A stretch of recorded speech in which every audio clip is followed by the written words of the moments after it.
আল্লাহর কাছে মাননীয় পছন্দনীয় ধর্ম হলো ইসলাম ধর্ম।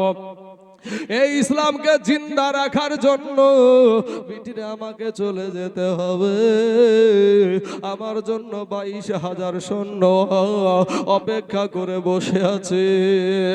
বিটি ডাক দিয়ে বলে, আব্বু গো, আমি কার কাছে থাকবো গো আব্বু, আমাকে কে দেখবে? এবার বাবাজি হুসাইন রাদিয়াল্লাহু তাআলা আনহু জৈনব তার বোন একটা জৈনবকে ডাক দিয়ে বলে, বোন জৈনব রে, তোর শরীরে যেই রক্ত বহাচ্ছে রে বোন, আমার শরীরেও সেই রক্ত বইছে রে বোন। ওরে বোন, আমার এই ভাই বেটিয়া সাকিনাকে তুই সব সময় চোখে চোখে রাখিস রে বোন, কোনো সময় কাজ ছাড়া যেন করিস না। এই বোনের কাছে রেখে দিয়া ইমাম হুসাইন বাবা ঝাঁপিয়ে পড়লো একেবারে 22,000 সৈন্যের সামনে। বাবা গো, ইমাম হুসাইন রাদিয়াল্লাহু তাআলা আনহুকে যেতে দেখে চতুর্দিক থেকে বাবা তীর মারার জন্য আপনার তৈয়ার হয়ে গেছে। হুসাইন একটা আওয়াজ দিয়ে বলল, তোমরা একটু দাঁড়িয়ে যাও, আমাকে একটু বয়ান করতে দাও, আমাকে একটু ওয়াজ করতে দাও। একটু সময় দেওয়া হলো রে বাবা। আমার হুসাইন বলছে, ও গো ইয়াজিদের দল, তোমরা তো জানো আমি বিশ্ব নবীর নাতি, তোমরা তো জানো গো আমি মা ফাতেমার বেটা, তোমরা তো জানো আমি শেরে খোদা আলীর বেটা, তোমরা তো জানো যে জান্নাতি যুবকদের সর্দার হব আমরা দোনো ভাই। তোমরাও তো নামাজ পড়ো, তোমরাও তো টুপি আছে, তোমাদেরও তো দাড়ি আছে, তোমরাও আজান দাও, তোমরাও রোজা করো। তোমরা যদি আমাকে এইভাবে শহীদ করে দাও, আমার নানার সম্মুখে তোমরা কেমনে দাঁড়াইবা গো? আমার নানাকে কি জবাব দেবা তোমরা? আমার আব্বাজানকে কি জবাব দেবা তোমরা? তোমরা যখন কবরে যাবা, সঙ্গে সঙ্গে আমার নবী হাজির হবে। আমার নবীকে তোমরা দাঁড়িয়ে কি জবাব দেবা? কিয়ামতের দিন আমার নবীকে কি জবাব দেবা? আমার হুসাইনের বয়ান শুনে বাবা মানুষের মাথা ছাপড়িয়ে গেল, মাথা চোখে পানি চলে আসতে শুরু হয়ে গেল। কিন্তু বাবা রে, এই ইয়াজিদ পাপীর সীমার এ চিন্তা করছে, যদি এই রকম ওয়াজ করতে আমরা দিই, তাহলে আস্তে আস্তে মানুষ ওর দিকে হয়ে যাবে। কারণ আমাদের বয়ান মানুষের দিল গলে না, কিন্তু নবীর বংশের সন্তান বয়ান করলে মানুষ স্থির থাকতে পারবে না।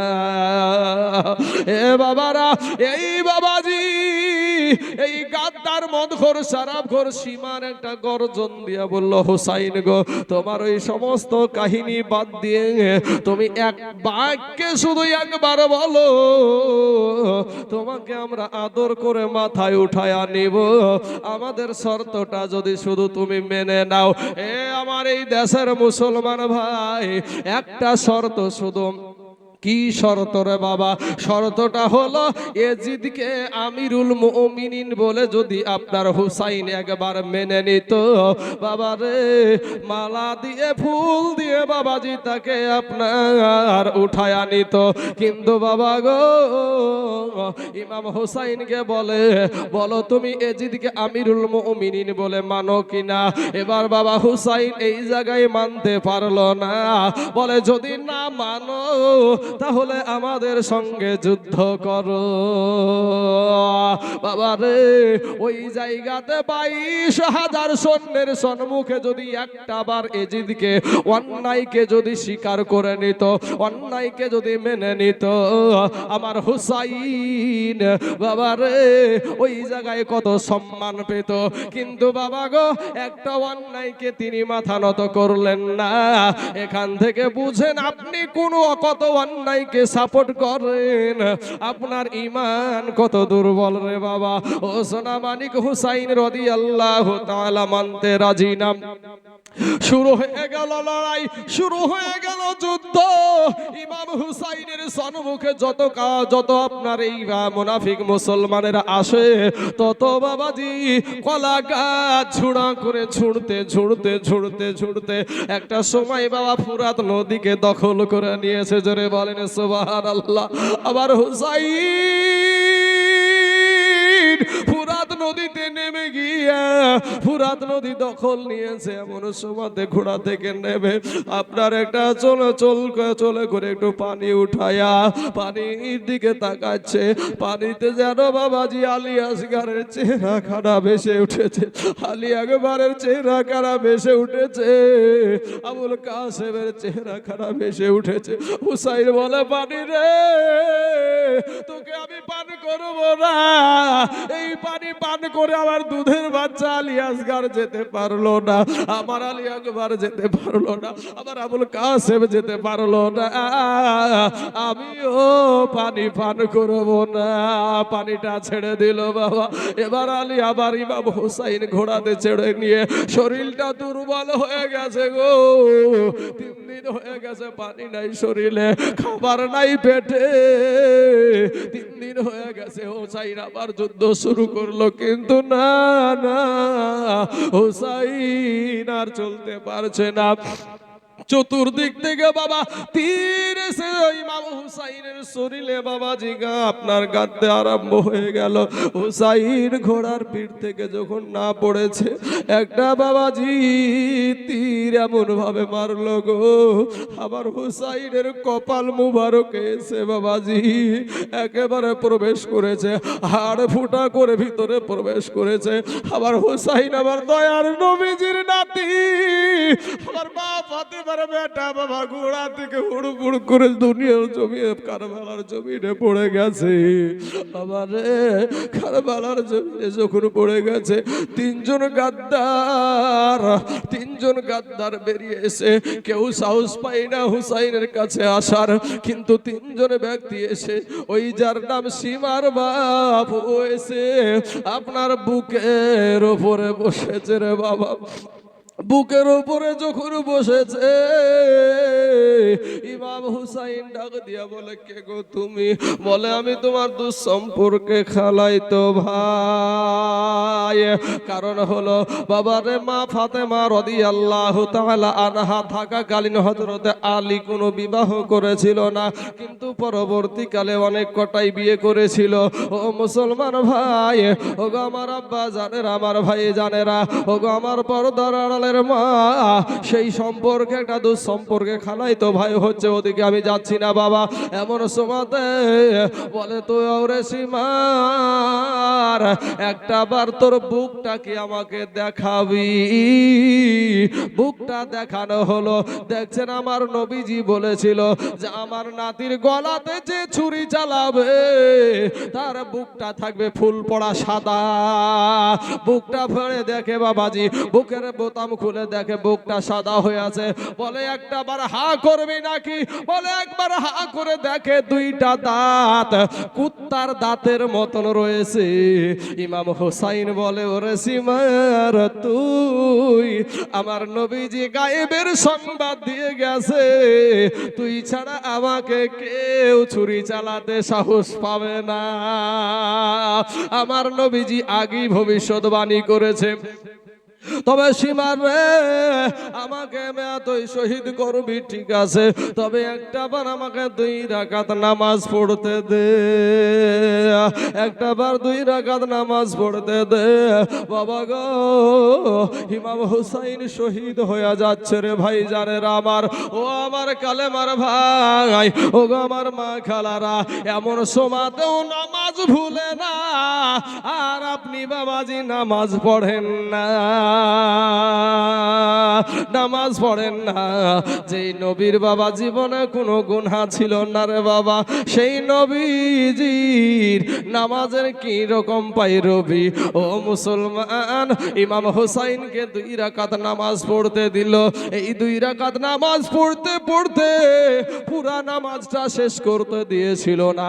কাছাকাছি বসে আমার হুসাইনকে বাবা এমন ভাবে তীর মেরেছিল, 72 খানা তীর আমার হুসাইনের শরীরে বাবা বিদ্ধ করে দিয়েছিল রে বাবা। সোনাবানি এরপরও নামাজ ছাড়ে না, আর আপনারা নামাজ পড়েন না। ও ভাইজান গো, কাদেরকে খুশি করার জন্য তুমি আজকে ব্যস্ত হয়েছো? কাদেরকে তুমি আনন্দিত করার জন্য ব্যস্ত রে যুবক ভাই? এবার আমি আপনাদেরকে একটু লাইন এদিক ওদিক করলাম। আমি বলবো ভাইজান, আজকে তুমি যাদের জন্য এত মহাব্বত করো, যাদেরকে এত ভালোবাসো, আমার আল্লাহ ডাক দিয়া বলে বান্দা রে, ওরে বান্দা তুই মনে করছিস আমার চাইতে তোর মা জননী তোকে বেশি ভালোবাসে? ওরে বান্দা তুই মনে করছিস আমার চাইতে তোর বিবি তোকে বেশি ভালোবাসে? ওরে বান্দা তুই মনে করছিস আমার চাইতে তোর সন্তান তোকে বেশি ভালোবাসে? ওরে বান্দা তুই মনে করছিস তোর আব্বা জান তোকে বেশি ভালোবাসে? না রে বান্দা না, আমি আল্লাহর চাইতে তোকে কেউ বেশি ভালোবাসে না। একবার জোরে সোরে বলেন না সুবহানাল্লাহ। আমার আল্লাহ ডাক দিয়া বলে বান্দা রে, ওরে বান্দা, আমি তোর আল্লাহ তোকে বড় দুর্বল করে সৃষ্টি করেছি রে বান্দা। বান্দারে তুই বড় দুর্বল, তুই দুর্বল হওয়ার কারণে তোর উপরে আমার মায়াটাও বেশি। জোরে বলেন সুবহানাল্লাহ। ওরে যুবক ভাইরে, গুনাহ নিয়া কবরে যায় না রে যুবক।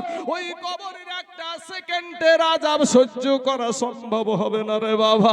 500 বছরের রাস্তা জাহান্নামের আগুন দূরে থাকতে তোমার আমার দেহের মাংসগুলা কষে কষে কষে কষে জমিনে পড়ে যাবে।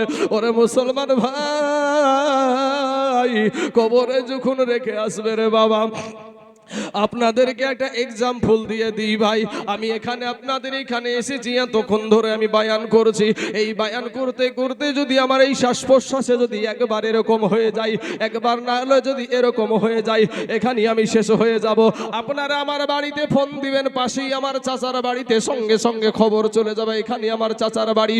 ও বাবাজি, চাচার কাছে খবর চলে যাবে। কিন্তু বাবারে, আপনারা যখন আমার বাড়িতে ফোন দিবেন, আমার মা জননীকে আর কেউ রুখতে পারবে না, আমার বাবাকে রুখতে পারবে না, আমার বিবিকে রুখতে পারবে না, আমার সন্তানকে রুখতে পারবে না। আপনিও যদি ইসলামপুরে গিয়া, গুয়াসে গিয়া, রানীনগরে গিয়া, গোধনপাড়ায় গিয়া যদি মারা যান, আপনার মায়ের কাছে যখন ফোন আসবে, আপনার মাকে কেউ বুঝাতে পারবে না, আপনার সন্তানকে কেউ বুঝাতে পারবে না, আপনার বেটা বিটি কাউকে বুঝাতে পারবে না। সবাই কান্নার কান্না। কিন্তু বাবা রে, যখন আপনার আমার লাশখানা বাড়িতে আসবে, সবাই দেখার জন্য অপেক্ষা করবে। কই গো আমাদের দেশের মানুষটা কোন দিকে আছে, একবার দেখবো। দেখার জন্য সবাই দেখা হয়ে গেল। পর্দার ভিতরে গোসল করার জন্য যখন প্রবেশ করাবে, আপনার ছোট সন্তানটা ডাক দিয়া বলবে, মা, মা গো, আমার আব্বাকে পর্দার ভিতরে কিসের গোসল করাই গো মা? মা জননী বুকে টাইনা টাইনা বলবে, বেটা রে, আজকে থেকে তোর আব্বা জান জীবনে কোনোদিন আর বাইরে গোসল করবে না। ও যুবক ভাই, আমার বলার উদ্দেশ্য হলো এটাই। এত কান্না করবে মা, গলার স্বর ভেঙে যাবে, আপনার বিবির গলার স্বর ভেঙে যাবে, আপনার সন্তানের গলার স্বর ভেঙে যাবে। কিন্তু কবরে যখন না পাবে, এই কান্না করা ব্যক্তিগুলা একজনও আপনার সাথে যাবে না। যাবে? একজনও যাবে না। মুসলমান যুবক ভাই, ও যুবকেরা, ভাইজান, হয়তো তোমার দিলটা নরম হয় না, কিন্তু একটা কথা তোমাকে বলি, যেই মা 2 বছর আপনাকে দুগ্ধ খাওয়াইছে, 8 মাস, 8.5 মাস, 9 মাস, 9.5 মাস আপনাকে পেটে ধরেছে, ওই মাটা যখন, তুমি এমন সন্তান, এমন তুমি শিক্ষিত ব্যক্তি, তুমি আমার কথাটা শোনো, তোমার মা যেদিন মরে যাবে, তুমি এমনই ছেলে যে শেষ বিদায় কোন জায়গাটা? কবরে 2টা মানুষ নামে, ঠিক না? ঠিক গো? এখনকার যে সমস্ত ছেলেরা কবরে নামার মতন যোগ্যতা আছে, কবরে, তোমার মা যে কবরে নামছে, তোমার মতন ছেলের যোগ্যতা নাই যে কবরে নামি। আর শেষ বেলায় কি হয়? শেষ বেলায় কি করেন গো? এই গিটটাকে খুলে ওই আপনার কাফনের কাপড়গুলা মুখটাকে বের করে একটু পশ্চিম দিকে করে দেন। এই চেহারাটুকু, এই সময়টুকু তুমি কপাল পোড়া হতভাগা, তুমি যতই নিজেকে পণ্ডিত মনে করো, নিজেকে তুমি যতই পণ্ডিত মনে করো, তোমার মতন কপাল পোড়ার কেউ হতে পারে না। কারণ শেষ মুহূর্তটাও তোমার মা জননীর চেহারাখানা অন্য মানুষে দেখে। কিন্তু যদি সত্যি তুমি দেখার মতন যোগ্যতা তোমার থাকতো, তোমার কলিজা ফেটে যেত, হাই রে আমার মা। ওই মুহূর্তটার কথা একটু সবাই মনে করেন। ওই মুহূর্তটার কথা যখন আপনার মাকে শেষ বিদায়, আপনি যখন কাফনটা মুখ থেকে সরাবেন, মুখটা যখন পশ্চিম দিকে করবেন, কোনো বেটা আছে সহ্য করে? বেটার ভিতরটা কেমন করবে?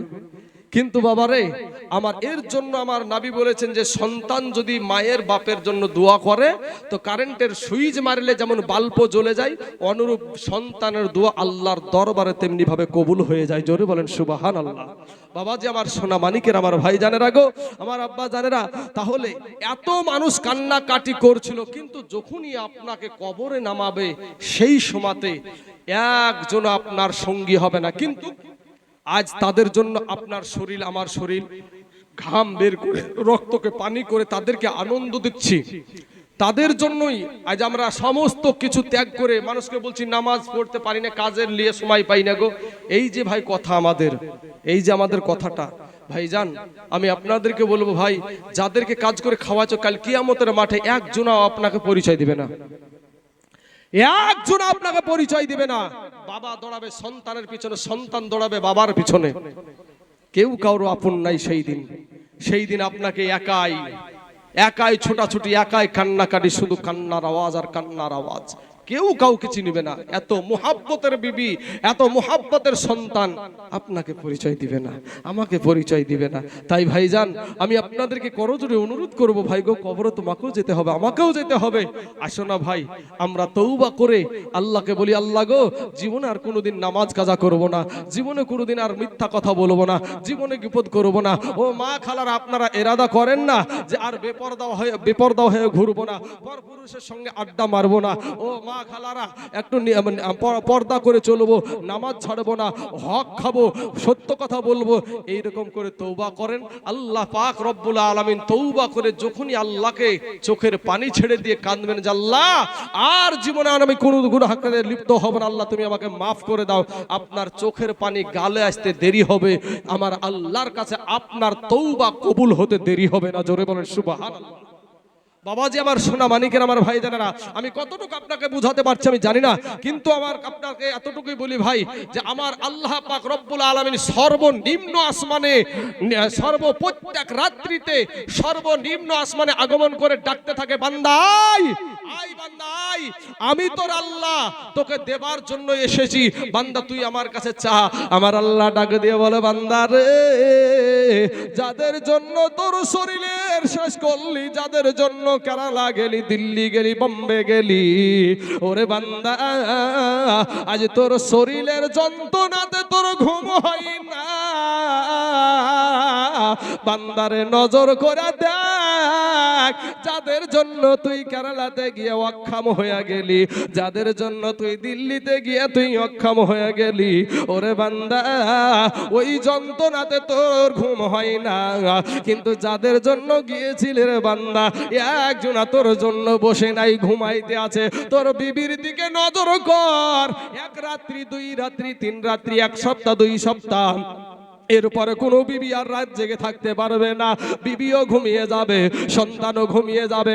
আল্লাহ বলে, বান্দারে নজর করে দেখ, তোর বিবি ঘুমায়া গেছে, তোর সন্তান ঘুমিয়ে গেছে, তোর কষ্টে তোর নিজের ঘুম আসে না, ওরে বান্দা, তোর মা ঘুমিয়ে গেছে, তোর বাবা ঘুমিয়ে গেছে, বাইরের দিকে তাকায়া দেখ, তোর পাড়া প্রতিবেশী ঘুমায়া গেছে, ওরে বান্দা, পাখির দিকে নজর করে দেখ, পাখিরা ঘুমায়া গেছে, ওরে বান্দা, কিন্তু আমি তোর আল্লাহ, আমি আল্লাহ কোনো সময় ঘুমাই না, বান্দারে তোকে পাহারা দিতে থাকি। জোরে বলেন সুবহানাল্লাহ। ভাইয়া শোনা, আপনার আমার শরীরের যন্ত্রণাতে যদি ঘুম না আসে, কতদিন আমার বিবি সহ্য করে রাত জাগবে? কিন্তু আল্লাহ কি ঘুমায়? ঘুম থেকে আমার আল্লাহ পবিত্র, খাওয়া থেকে আমার আল্লাহ পবিত্র, সমস্ত দিক থেকে আমার আল্লাহ পাক নিরাকার। সে আল্লাহ পাক রব্বুল আলামিন আপনাকে আমাকে বানালছে ভাই দুর্বল করে। এই দুর্বল কোরআন শরীফে বলছেন খুলিকাল ইনসানু দাঈফা, ইনসান তথা মানুষকে আমার আল্লাহ পাক দুর্বল করে সৃষ্টি করেছে। আপনি বলবেন যে কিসের দুর্বল আমরা? দু চারখান থানা মিলে আমাদেরকে করতে পারে, সাইজ করতে পারে না, কিসের দুর্বল? আমি বলবো ভাই একটা মুরগির বাচ্চার কাছেও আপনি দুর্বল।